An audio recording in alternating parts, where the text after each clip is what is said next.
As you get older, your net worth increases, especially once you hit your 50s. Your kids are moving out, the house is paid down. But if you're not raising kids and your house is paid for, your expenses have dropped. But you've been at your job for 30 years, your income's high. That split generates net wealth. And we are our richest in the last 10 years before we retire. At that point, you liquidate your stocks and your bonds and you go into T-bills and cash. Because if there is a market or a currency crash, you will never be able to recover. So you have more and more money as you age until you're 65, and then it's goes away. Normally, this hasn't really mattered, because normally this is what our demographic profiles have looked like. It's a standard pyramid. Children at the top, children at the bottom, retirees at the top, everyone else stacked up in between. And normally, the thin slice of 65-year-olds that retire, one, it's not a very big chunk of the population, so it's not a big deal. And two, there are more 64-year-olds below that and 63-year-olds below that, and so on. And it's the same percentage every year that step back. So it doesn't really move things for society at large. But starting in the late 1940s, the Americans made globalization possible, which meant instead of you in your own economy having to generate the steel and the computers and the aluminum and the food and the energy all by yourself, you could focus on the things you did well and sell them abroad at a premium and then import the other stuff that you didn't have. Everyone could play. And as we all specialized, our incomes went up and we all moved into cities to take the manufacturing and the services jobs. When you live on the farm, you live differently. Kids are free labor. You have a whole bunch of them. When you move into the city, kids are really expensive, questionable habits. And adults aren't dumb. So we've gone in this country in the last century and a half from having 7 kids on average to 2.2, right? Here's where we are now because of that change in behavior. The baby boomers, the largest generation we have ever had, is on the verge of retirement. In fact, on average, our baby boomers retire in the 4th quarter of this year, which means for the last couple of years, we see this ever increasing pace of transfer of assets from those stocks and bonds into those T-bills and cash. And the result is much higher capital costs. We know that from January of last year to December of next year, capital costs have to increase by at least a factor of 5 because of a lack of supply. That's independent of anything the Fed does. The fact that the Fed is trying to deal with an inflation explosion at the same time, which might generate an economic turning, that's just bad luck and bad timing. So 5x increase in prices for capital, assuming the Fed stops right now, assuming the war stops right now. We know that there's a lot of ESG programs out there for green tech that if you raise the cost of capital by 100 or 500 basis points, they don't work anymore. Start thinking of 1,000 basis points. We're going to be there in less than 2 years. That's the capital side. There's also a labor question. The boomers are the largest generation we've ever had. Half of them will be retired by the end of this year. They are being replaced by a smaller generation. We've always known this was going to happen. We've known this was going to happen since the last of the Gen Xers were born in 1980. Are you ready? It's not going to work. This is a structural issue. This isn't people quietly quitting. This isn't COVID, although COVID did speed a few things up. This is demographic. If you want more workers who are 40, you needed to start 41 years ago. That's just how it works. I'm not going to draw a picture for you. Okay, next generation down, Gen X. This is my generation. We are part of the second smallest generation in American history. And when we look at the boomers, I mean, mostly we're just filled with disgust, but we have learned from them, even if it's just learned what not to do.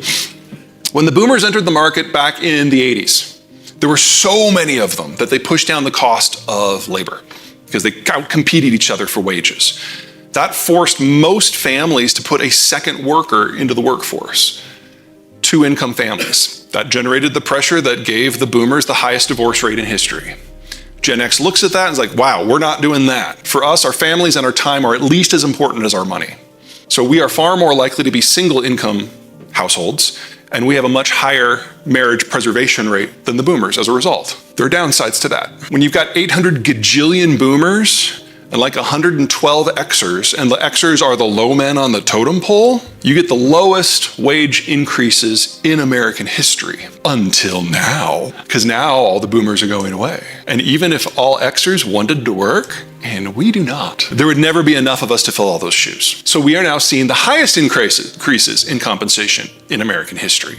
And it's going to run for at least another 10 years. So for us, we are finally having our day. The rest of you know this is labor inflation and you can suck it. Zoomers, new kids on the block, born since 2000. They are the youngest generation. They are also the smallest generation. And they are not millennials. Now, millennials have a number of characteristics that are accurate and backed up by the data. Collegiate, cooperative, work well in groups, touchy-feely management skills, their forte, absolutely, strongly supported by the data. That's not the Zoomers. See, the millennials were raised by the boomers. They were told they were special, whatever.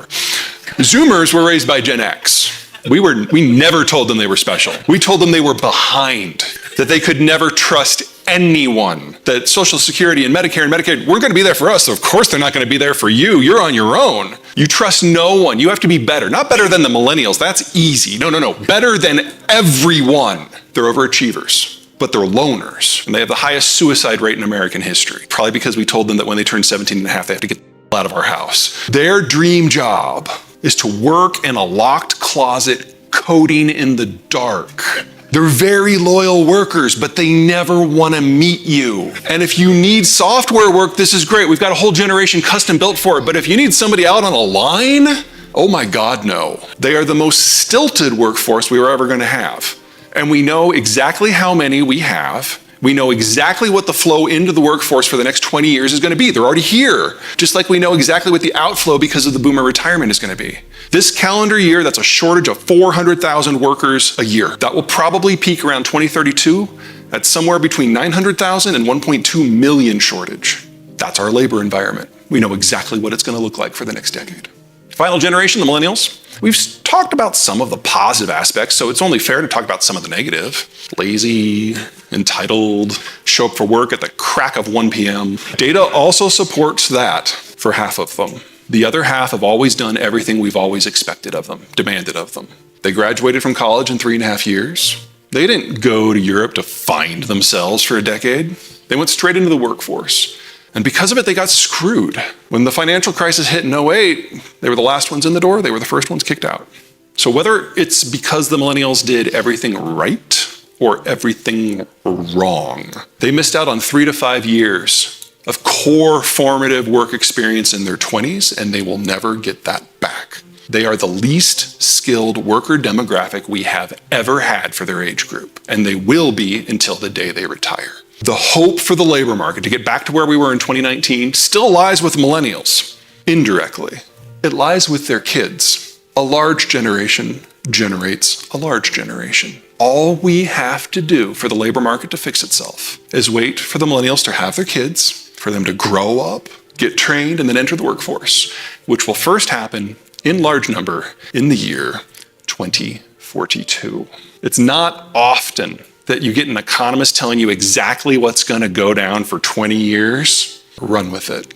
Don't wait 3 months or 6 months or 9 months or 90 months if you need to hire. It will not get better than it is now.